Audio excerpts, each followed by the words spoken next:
I want to turn the story and platform over to Lewis. You have an interesting story that you've been recently researching on. I have, and it's something that almost hits a little closer home since I know a few of my friends that are high skill and energetic students at certain schools that are being in a position where they're about to be deported if nothing happens with them and no criminal record, that have nothing. So it's something that kind of brought my attention more into it just because it's personal. But anyhow, it's called DACA and Democrats.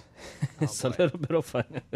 Yes. So, anyways, one, you may request DACA if you're under the age of 31 as of June 15, 2012. So if you're anything besides that, you came to the United States before reaching your 16th birthday, having consistently resided in the United States, you have presented nothing physically wrong with you, you have never been convicted of a felony, you have been able to get a GED or been in any kind of forced arms, you're supposed to be receiving DACA. But that's not really what the form is. As of September 2017, the majority leaders believe it's Charles Schumer and House Minority Nancy Pelosi. They met with Donald Trump, self-proclaimed genius, and assuring to the people and to the Democrat Party and to all of his following base that DACA will be safe and that DACA will not be put into jeopardy and DACA will not be anywhere near to where it's on the chopping block. So it's like this is where it kind of gets me a little bit more. So as we know, that was a lie. We know that Mitch McConnell lied to Pelosi and lied to the DACA dreamers. And now they have come up with the newer thing where you give us $25 billion, we're allowed to have 800,000 immigrants, children of immigrants or people that have been here for being student purposes or learning purposes to stay here, but give us a wall. Now, I take that even more into an offense, as I believe in Democrat Party. I think I'm a Democrat. I'm not sure where my loyalty for the party is at anymore, since I keep taking blow and blow after blow after blow to every single one of my beliefs. I believe that everybody should have health care. They roll over on that. I believe that the taxes shouldn't be screwing me over for my little paycheck that I make every week. But yet, I get screwed over on that. Then, you know what? Let's just try to save the poor kids that are just trying to learn. They're just trying to go to school. Right. That's it. And just trying to compete for a better way so possibly we can go back to their own countries and start a company. Yet, they put that to kill. So that's another more spit to my face and to my beliefs that is making me almost look for a third party, almost look for an alternative, almost look for other forms to where I can voice my opinion. I don't believe that. So anyhow, getting back to it, this is something what then that I'll be coming to realize how it became all to set up. When you show Democratic base that the Democrats are representing the people and you don't represent them right, you're spineless. Mm-hmm. You're spineless. You're getting close to election. That's when things are going to start happening. Now, you have all the way to, I believe, I'm not sure if it's March 5th or February 5th, to where, the government shutdown is going to begin, to DACA recipients to have something figured out. Right. But yet, the thing that we're seeing is that systematically, the Latinos are being put in a position to where the majority of the DACA recipients or any kind of TPS program that on purpose has Latino afflux, or not afflux, but has Latino attractions to one area or the United States to deter that in a bigger picture. So now I was blessed that my mother got me my citizenship before I was 18 years old. She took the test. She paid for everything. Since I was under 18 years old, I automatically, the law gives you your citizenship. So I've been blessed for that. So that's why I pay attention to some of these things. I can only say, thank God that my mother did that, or thank you to her higher power that she believes in. I don't want to insult anybody. So I'm very thankful for that. And I came from that, from believing. My mother kind of grew me as a Democrat. Oh, well, they're doing this. Oh, this party's racist. But now it's no longer that. Now it's just one wants a wall, and then the other one they're going to do whatever it is when they fall in pressure. Right. So it's almost like I don't have anybody really voicing that opinion. So that I took that upon myself to kind of say that how the DACA process was actually voted down. Yeah. It was a commitment between a bipartisan effort between both houses, between both parties. At the same time, only 4 people were supposed to make this decision. Rolling over on DACA was the best option. And again, biggest spit to my face. Once again, just rolling over on DACA and not fighting for it. The Democrat Party had made it look almost like a stunt. Oh, we're getting together with the leaders of the Republican Party, so now we're going to get this done. But that didn't fall through. So now again, I'm in a place where I can't. I had a commitment to have a DACA vote on the floor. Then all of a sudden, all the conditions put in front of the president, and he does support it. But then again, we don't know what the president supports. And this is a direct quote from Jeff Flake. When he's talking about how reneging of a bill that he's actually put in front of Donald Trump. Our president, nevertheless, still by title, it still is. Reneging on his own party. What is exactly going to do to the DACA recipients who have no relationship to this man, who have no kind of connection, and who do not support anything of him? What is exactly he going to do for these people? Then following that, another thing that he's even added more insult to this is the shithole comments. This is a direct quote, and from himself, president, from different parishes. This from Vox and also Chicago Tribune quoted this quote from him. So it's actually facts. It's nothing that we can lie about it. Now he's saying this. This is another direct quote from Mr. President. He's either going to sign it or veto it, one of the two. So you give me my $25 billion for the wall. You stop what he calls, quote unquote, a back way to getting illegal immigrants here, which in an example is this. I don't know if you guys have asylum. That's a popular term that people throw out there. So I'm from Honduras. Is Honduran population, they're suffering a gang just epidemic. There's gangs everywhere. And they control corruption. It's everything going on there. Just recently, just a few years ago, almost 7 years ago, there were certain gang members who were actually targeting ethnic groups of Honduras, causing them to leave.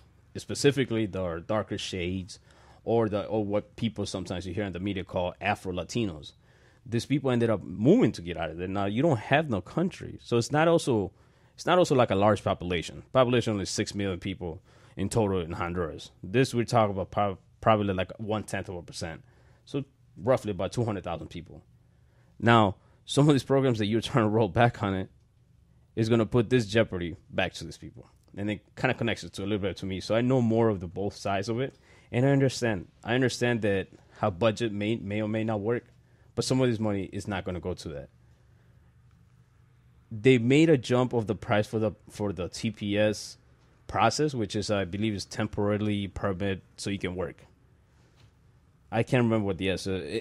It was bumped up from $200 to $465. DACA from $465 now to, I believe, $665, plus mailing fees and plus all that, comes out to like $800. Now, if you don't have DACA, you cannot work. You cannot work, you cannot get DACA. So it's almost like, it sounds so confusing, but what it is 2 forms for one thing. But if you get shut down for one form, you don't get nothing at all. So it's almost like saying to a student, well, you're a student, go get a part-time job at McDonald's. Most students would be, sure, you know what? I can have my payment in about 3 weeks because I know McDonald's will probably hire me. But there's a problem. DACA recipients without DACA cannot get a job, cannot go anywhere, cannot get anything. So you're not, as we were saying, you're not a citizen. You're a resident. You're just residing there. You're just not engaging, fully being alienated yourself from everything. So now anything, moving on to something else. A Democrat leader from Colorado, Michael Bennett, he introduced something called Shutdown Accountability Act. And this is something very interesting. This is what it all means. During this time, if the government decides to shut down, government officials will have to be at home and will have to be at their chambers, at their Senate chambers from 8 a.m. to midnight. It gets a little bit better. All day, every day. No weekends, no exceptions, no fundraisers, no going to your family. You're whole there exactly. Who was his name? Again, I lost it. Sorry, folks. A little bit. Michael Bennett said this, that he will be okay with this, because this is what a DACA recipient might be doing at home right now. Since, A, he can't walk, because he runs the chance of somebody pulling him over by any chance, because we know this. It's a thing that happens. He or she may run the chance of just being picked up over anything, committing any kind of crime, because you can be in the car, kid. I'm a DACA recipient. If I'm in the car with you and you get pulled over for a ticket or because you're speeding, legally they can tell me, oh, where are your papers? Or where's your ID? Or where's that? Exactly. So now I've been part of that. So technicalities, yes, because you're illegally here. That's what you call. Even though you're a dreamer. That's what we were called before. Now this is what they're called now. I'm sorry, I said we. I'm not a dreamer, but that's what they're called now. It's such a prejudice to it. So when he painted that picture, it was almost more artistic, that you're showing the pain of what a student may be going through. He can't even walk out anywhere. So why does my senator, or why does my representative at the Congress is able to go home? He's able to go on vacation. Why is my president able to go to Mar-a-Lago and just say, oh, well, they're going to be okay? Doesn't make sense. It doesn't make sense that Puerto Rico doesn't get anything. It doesn't make sense that nothing. So it's a more to it, that it's an injustice form of that. Yeah. Just being fully oppressed all around, not just from one place. So you know what? I will support that accountability act. I will say, you know what? That's something that I would want to see. I would want to see my Democratic Party in there, struggling, eating in there, and not going anywhere until they figure something out for the DACA, and not to budget, and not to bend over, and to actually grow a little bit of a spine. The thing is with the Democrats right now, they have zero spine. They have they really lack political will. Remember, these are neoliberal corporate establishment Democrats who are currently in office. When you have people like Chuck Schumer, our Illinois U.S. Senator Dick Durbin, when you have Nancy Pelosi, in power, they're not going to fight back against the Republicans. In fact, they had the opportunity to ask for a lot from the Republicans. They had everything going for them. They could have won. They had the support of the people. They had the support of every single voting constituent. And the fact that time and time again, they keep backing down. Time and time again, you see them, just give the Republicans everything and not getting anything back in return. And yet they're on this hype saying that there's going to be this big blue wave in 2018. Well, the only way that 2018 blue wave is going to happen is if there's progressive candidates who beat the pro-corporate establishment neoliberal Democrats in the primaries for this 2018 midterm election cycle. Yeah. Do you remember when we were talking right when the shutdown happened, and I was saying, well, there's really two ways this will go. Either A, the Democrats will make a good point on TV and win the public argument, saying, look, we already capitulated everything. We gave the Republicans everything they asked for. We're asking them to not hold these two things hostage. They shouldn't, and they're holding these people hostage for no reason at all. And we're just asking, because this is right. And they could have made a whole argument like that. And everyone's already on the side of the CHIP program and DACA recipients of Democrats and Republicans were holding both those groups hostage. Right, that's what I'm saying. They could remember that's what I said. I said that they could go that route, or they could shut down the government with no plan, kind of like a Ted Cruz model. Yeah, and then just have their donors say, "Hey, you're costing us money," freak out, and immediately push the can down the road and turn the government back on. And that's what they did. And they got a little phone call from their corporate donors because Democrats get the same donations like the Republicans get. And they backed down. They just gave everything up to the Republicans. Now, guys, and, now we're stuck with this. Listen, interesting that you said that. That was my next point. Go ahead. The only time when talks have been able to move forward and actually have been able to be taken serious was just up to about 47 to 48 hours ago, if I'm not mistaken. A letter was specifically written and signed by multiple high technology companies, such as Apple, Google, and any other software. I think it was like 47. Yeah, of the it was top actually companies. Yes, you're right. Yeah. Yes. So, but the top 10 grossing tech companies aren't very up there. This Silicon Valley saying, please give us the smart immigrants. Give us the smart immigrants. But put up a wall. That's fine. Put up a wall. That's fine with them. See. So $33 million going to Jeff Bezos just donated to DACA recipients, so they can work out the the scholarship programs. It's almost like throwing a bone to a dog. Just like, here you go. But we're still going to lock up the borders. And, you know, that wall is going to cost a lot of money. So I want to say I'm not a fan of putting $23 billion into anything. 25 that can be destroyed by a trebuchet. Yeah, and not to mention, look, I think if we all know the long, sad history of walls, remember, even Genghis Khan and the Mongol horde got past the Great Wall of China. People forget that, but they did. Walls can get broken down. Yeah, walls can easily be broken. And we have the technology to do a lot more. Now listen to this, though. Build a ladder. But listen to this, though. And a rope. While all of this is happening, the United States Citizens and Immigration Services, or known as USCIS, are desperately looking for immigrants willing to work in agricultural-related jobs. Yeah, it's you know, America's like, hey, I'm not going to think, so I'm just going to shoot all these industries. I mean, I think in the letter that they sent, that the tech company sent, they said that we estimate that kicking these people out, which is, you know, I said before that DACA people are, by definition, the most educated business owners, entrepreneurial minds. So it's like the top tier that you could ask for if you're going to look down an economic route. And they said it would cost about $200 billion of lost growth if you just kick out the smartest people. I mean, isn't America, didn't we build part of our nation on, hey, let's get the smartest people and just pull them from all corners of the earth and get them in America and do stuff? And now we're like, oh, we don't want those smart people. We have fake news. Yeah. So, anyhow, DACA recipients are seen as a threat to the society, not to try to help improve society.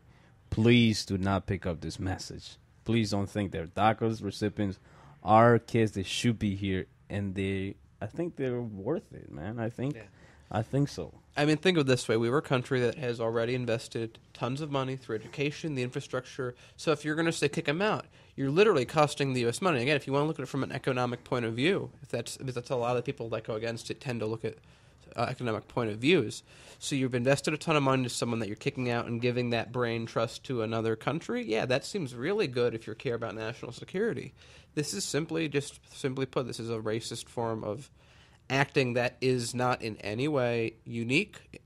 Even for this time, we've had the Chinese Exclusion Act. America's immigration policy has been racked with periods of, let's let people in, okay, now get out. Yeah, you know, here's the thing, and unfortunately, look, we need to cover this story more, and we are definitely going to be following through with it more, because this is going to leave a long-lasting political scar on our country. So, you know, we're going to have to follow through with this, and I know you want to have... okay, you two... yes. Just quickly, it is safe. It is safe to say that this is going to be a scar in many, many, many future voters, and this will count exactly how they see them. That's all. All right. And Lauren, real quick. And I do want to add too. Last weekend we had the Women's March, and Chicago outnumbered their count last year with about 300,000 people. Los Angeles had about 600,000. New York had about 200,000. And it occurred the same day that we had our little government shutdown. And one of the largest platforms of the Women's March was fighting for DACA recipients. And many, many DACA recipients marched that day as well. So we're seeing this movement build. We're seeing more people risking possibly deportation. You know, people are going to continue to fight, and it's no coincidence that we're growing every year when it comes to these marches and our movement to better society and our own fellow Americans. Yeah, that's a good note to end it on. And sadly, this is Lewis once again. Great job reporting. We're going to cover more on this.